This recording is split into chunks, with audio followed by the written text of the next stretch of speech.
ঈসা আলাইহিস সালাম বললেন, শোনো, ইয়াতি মিন বা'দ ইসমুহু আহমদ, আমার পরে পৃথিবীতে একজন নবী আসতেছে, তার নাম হলো আহমদ। তাইলে রসুল আসতেছে, সেই ঘোষণাটাও হয়ে গেল। ওয়াল্লাযী আরসালা রাসূলাহু বিল হুদা, তাইলে আল্লাহ বললেন, আমি আমার রসুল পাঠিয়েছি, তবে খালি হাতে পাঠাই নাই। মনোযোগ আছেন আপনাদের? খালি হাতে পাঠাই নাই, আমি আল্লাহ সব প্রস্তুতি নিয়ে পাঠিয়েছি। পাঠালেন কোন জায়গায়? চাইলে তো আল্লাহ বিশ্বনবীকে বাংলাদেশেও পাঠাইতে পারতেন। কথা কয় না? আমাদের দেশে রসুল আসে নাই, তবে 3 জন সাহাবী এসেছেন, আলহামদুলিল্লাহ।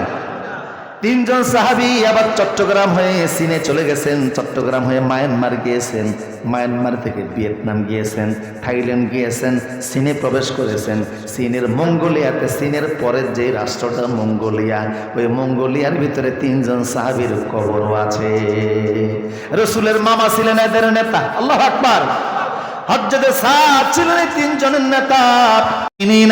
ইয বা'আসা ফীহিম রাসূলাম মিন আনফুসিহিম, শোনো ঈমানদারেরা, তোমাদের জন্য আমার 2 নম্বর সবচেয়ে বড় নিয়ামত, তোমাদের জন্য আমি মুহাম্মদ সাল্লাল্লাহু আলাইহি ওয়াসাল্লামকে রাসূল বানিয়ে পাঠিয়েছি। তাইলে বোঝা গেল রসুল নিজে নিজে আসে নাই, কে পাঠিয়েছেন? আল্লাহ বললেন, আমার রসুলকে না চাইলেও দিব না, ছায়া নেওয়া লাগবে, না চাইলে আমি দিব না।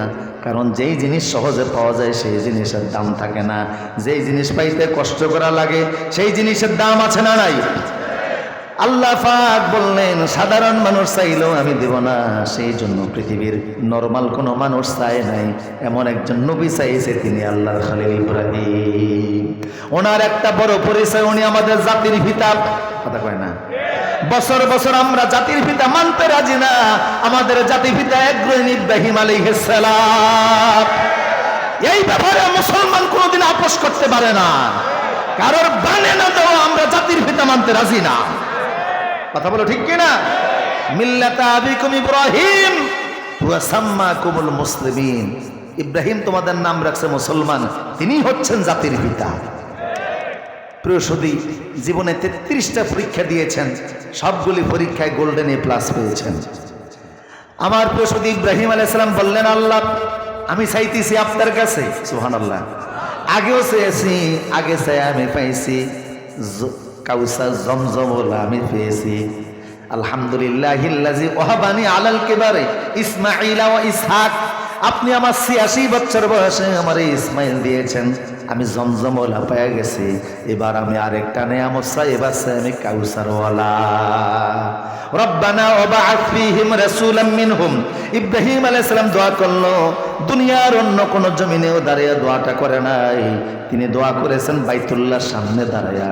আল্লাহ বলেন, ইব্রাহিম রে, তোমার দোয়া আমি কবুল করে নিলাম, যাও, মুহাম্মদকে আমি পৃথিবীতে পাঠাবো, তবে অন্য কোন নবীর বংশে পাঠাবো না, তোমার বংশে আমি আল্লাহ পাঠিয়ে দিব। রসুল পৃথিবীতে আসবেন সিদ্ধান্ত হইয়াই গেল। আল্লাহু আকবার। এখন আসার আগে, মঞ্চে উঠার আগে একটা ঘোষণা লাগবে। ঘোষণাটা কে দিবে সেটা আল্লাহ আগের থেকে সিলেক্ট করে রাখলেন। ঘোষণার জন্য আল্লাহ নির্বাচন করলেন ঈসা আলাইহিস সালামকে। ওয়াইজ ক্বালা ঈসা ইবনে মারইয়াম ইয়া বানি ইসরাঈল ইন্নী রাসূলুল্লাহি ইলাইকুম মুসাদ্দিকাল লিমা বাইনা ইয়াদাইয়া মিনাত তাওরাতি ওয়া মুবাশশিরাম বিরাসূলিন ইয়াতি মিন বা'দি ইসমুহু আহমদ। সুবহানাল্লাহ বলতে ইচ্ছে করে না?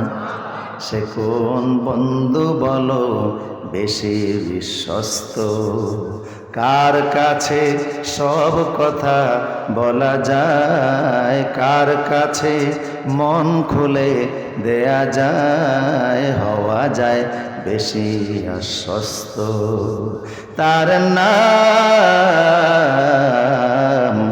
আহমদ, বড় বিশ্বস্ত।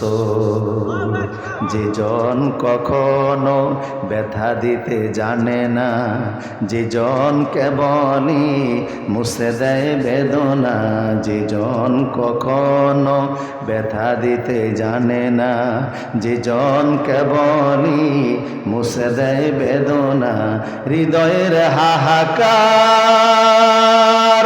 আপন করে নিতে আর কার বুক এত প্রশস্ত। তার নাম আহমদ, বড় বিশ্বস্ত। আলহামদুলিল্লাহ। ঈসা আলাইহিস সালাম বললেন, শোনো, ইয়াতি মিন বা'দ ইসমুহু আহমদ, আমার পরে পৃথিবীতে একজন নবী আসতেছে, তার নাম হলো আহমদ। তাইলে রসুল আসতেছে, সেই ঘোষণাটাও হয়ে গেল। ওয়াল্লাযী আরসালা রাসূলাহু বিল হুদা, তাইলে আল্লাহ বললেন, আমি আমার রসুল পাঠিয়েছি, তবে খালি হাতে পাঠাই নাই। মনোযোগ আছেন আপনাদের? খালি হাতে পাঠাই নাই, আমি আল্লাহ সব প্রস্তুতি নিয়ে পাঠিয়েছি। পাঠালেন কোন জায়গায়? চাইলে তো আল্লাহ বিশ্বনবীকে বাংলাদেশেও পাঠাইতে পারতেন। কথা কয় না? আমাদের দেশে রসুল আসে নাই, তবে 3 জন সাহাবী এসেছেন, আলহামদুলিল্লাহ। 3 জন সাহাবী আবার চট্টগ্রাম হয়ে চীনে চলে গেছেন, চট্টগ্রাম হয়ে মায়ানমার গিয়েছেন, মায়ানমার থেকে ভিয়েতনাম গিয়েছেন, থাইল্যান্ড গিয়েছেন, চীনে প্রবেশ করেছেন। চীনের মঙ্গোলিয়াতে, চীনের পরের যে রাষ্ট্রটা মঙ্গোলিয়া, ওই মঙ্গোলিয়ার ভিতরে 3 জন সাহাবীর কবরও আছে। রসুলের মামা ছিলেন এদের নেতা, আল্লাহু আকবার। হযরতে সাদ ছিলেন 3 জনের নেতা। এই জন্য সাহাবীদের পদধূলি দ্বারা যেই জমিন ধন্য হলো, শাহজালালের জমিন দ্বারা পদধূলি দ্বারা যেই জমিন ধন্য হলো, শাহপরানের পদধূলি দ্বারা যেই জমিন ধন্য হলো, শাহ মাকদুম রূপসের পদধূলি দ্বারা যেই জমিন ধন্য হলো, আল্লামা আহমদ শফির পদধূলি দ্বারা যেই জমিন ধন্য হলো, জুনায়েদ বাবুনগরীর পদধূলি দ্বারা যেই জমিন ধন্য হলো, আল্লামা সাইদের পায়ের ধূলি দ্বারা যেই জমিন ধন্য হলো, এই জমিনকে আমরা কাফের মুশরিকদের হাতে দিতে রাজি না।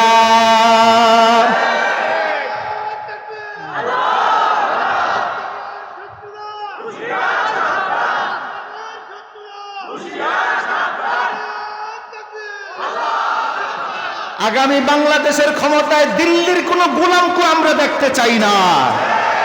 হিন্দুস্তানের কথায় বাংলাদেশ চলবে না, তেল আবিবের কথায় বাংলাদেশ চলবে না, আমেরিকার কথায় বাংলাদেশ চলবে না।